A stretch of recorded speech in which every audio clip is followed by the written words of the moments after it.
Today, I am out at my first citywide rummage sale. It's in Garrettson, South Dakota. I stopped at a place in the country and I picked this up.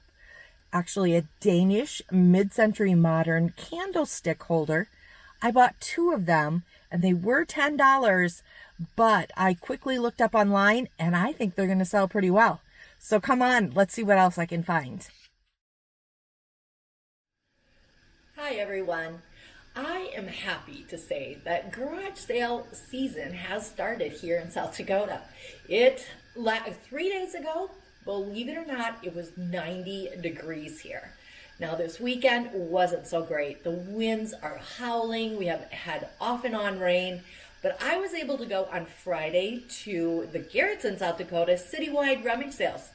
Stick around and see what I found. Well, the first thing I picked up, mid-century modern, is of course very popular now. This is like Danish modern style, and I did get 2 of these. They're in really good condition. A few scratches on them. I picked these up, it was $5 a piece. Tried to talk her down, she wouldn't do it since it was the first day of her garage sale. But online, they are listed anywhere from like $75 to $150 for the set of them. I do have these listed now. I have them listed for $75 because there are some scratches on them.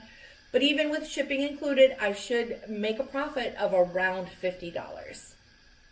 And I like them too. I mean, they're very mid-century modern, Danish modern, a great piece. Then I stopped and picked up a couple of things. Let's see, I'm trying to think of the other thing. Oh, yes. I picked up these 6 small uranium glass bowls from, of course, the Depression area. But they are uranium glass because they'll glow. Do you see that under a black light? I got all 6 of them for $3.50. Of course, garage sales, you're always going to find better deals than at even flea markets. This what I feel was a good deal. Now, there's 4 that are matching and 2 that are matching. So I don't have like all 6 of them as the same set. But I still think I can get at least $35 or $40 for the 6 of them. At that same sale, I picked up something that I have been looking for since I started thrifting. I had seen these on the internet, but I never saw one in the wild. And that is this cute little Japanese teacup and saucer. Now it looks just regular, and I'm not going to be able to show it to you, but I will insert a picture that I took, and you can see it. Once you get done drinking your tea, if you hold it up to the light, I don't think you're going to be able to see it, but if you would hold it up to the light, you can see a geisha girl that's been embedded within the porcelain. And like I said, I'll insert a picture that you can see that better on. I paid $5 for this, and this I'll list for around $60 or $65. They're, like I said, they must be quite rare because I've been looking for over 4 years, and this is the first one I've ever seen.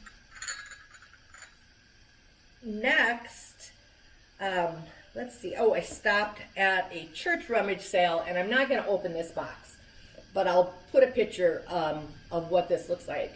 I already have this listed too. This is Fiesta Ware, an accessory piece, which is just a little blue teapot that has like cheese knives inside. I paid $3 for this. I have it listed for, I think, $87, which includes shipping, but I've seen them go as high as like $120. The deal with Fiesta Ware, I don't pick up like the plates and cups and things like that. But if you find the accessory pieces, I highly recommend that you pick those up.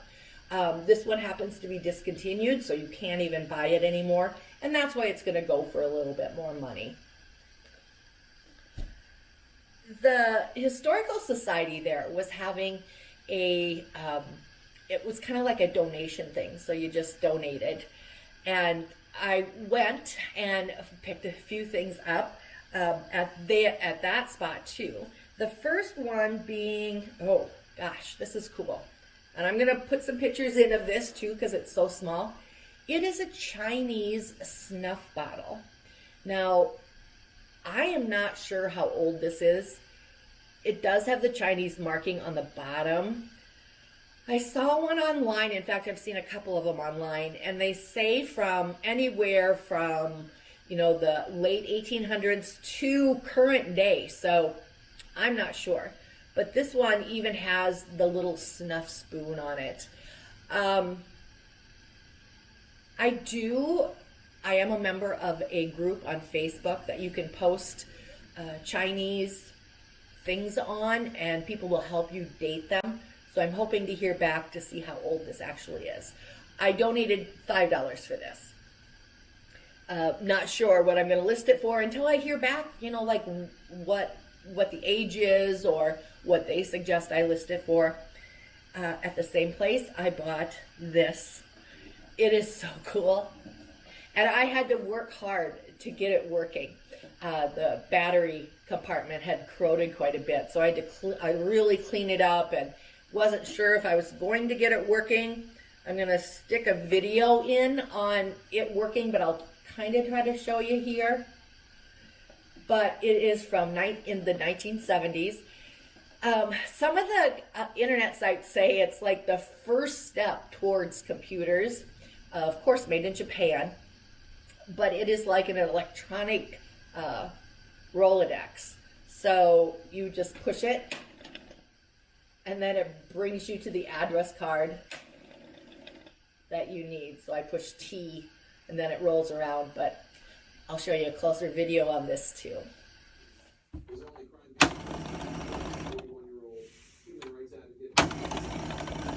So yeah, donated $5 for this. And then at that same spot, my daughter has been looking for like a window. Her classroom, she's a teacher, and her classroom is in the basement, so it has no windows. So she thought if she found a couple of windows and just hung them up with curtains, it would make the kids feel more like they were in an upper level room. So I did buy this. I'll stick a picture in here, and I donated $10 for it. So that one's a giveaway. Stopped at another rummage sale, and this was just like in a little box, but it is a complete rhinestone belt. None of the rhinestones are missing. I'll probably list this on Poshmark, and I'm not sure for how much, but I only paid $1 for it. So I think this is a good deal. Another sale I stopped at, I bought this perfume bottle. It's very pretty. I would say from the 40s or 50s. No chips, no cracks. The stopper's in great condition. Got it for 50 cents. So probably listed for about $35. And then last, but of course not least, I picked up this vase. And there's no markings on it other than the artist's name. And when I saw it, I was like, I can't believe it. This is my aunt. She painted china as a hobby back in the 90s. And it is signed by my aunt. So yeah, I picked it up and I'm keeping this. I won't sell this. So that wraps up my first garage sale haul. I love garage sales. You can buy, you can find some great deals. The prices are usually pretty cheap. The only thing I will say was I was at the one garage sale, and this is like one of my gripes. If you're going to have a garage sale, sell the stuff at garage sale prices. Don't go on eBay, don't go on Etsy, look up the item, and then print off the listing sheet and say, well, it is listed for $99 on eBay, and we're only asking $50. Here's the deal. The pickers that are going around like me to pick this stuff up, even at $50, we're not going to buy it if it's listed at $99, because listing price is not usually on eBay, especially on eBay, is not the selling price. One of the reasons I don't list on eBay is because of all the lowball offers you get. So if you're having a garage sale, I suggest not to do that. If you want to go as like, if you want to use comparisons, like I saw this on eBay, look up the sold prices.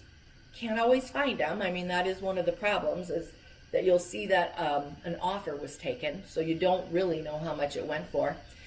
But if you want to kind of go off of that, market a third of what you saw it online. The resellers that are picking things up, you have to realize they're running around finding stuff. If we buy it, we have to take all the pictures, we have to clean it up, we have to list it. Once it gets sold, we have to package it, sometimes pay for postage. So probably one of my biggest gripes with garage sales is when they do that.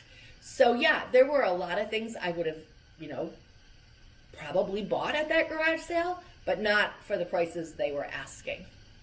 So that kind of wraps it up. I hope you've enjoyed this video. The thing with me is I have a really, really hard time filming at garage sales, because I just feel like it's invading their private space. It's usually at their home, or, in their garage. I just don't ever feel comfortable filming in that type of an environment. So estate sales, I have no problem if they allow me to film. That's different because the people are no longer living there. But garage sales, I do. So going to garage sales this summer, you'll see a lot of videos like this, where I'll show you my haul. So that wraps it up. Thanks for watching. Please hit that like button and also subscribe to my channel. We'll see you next time. Bye.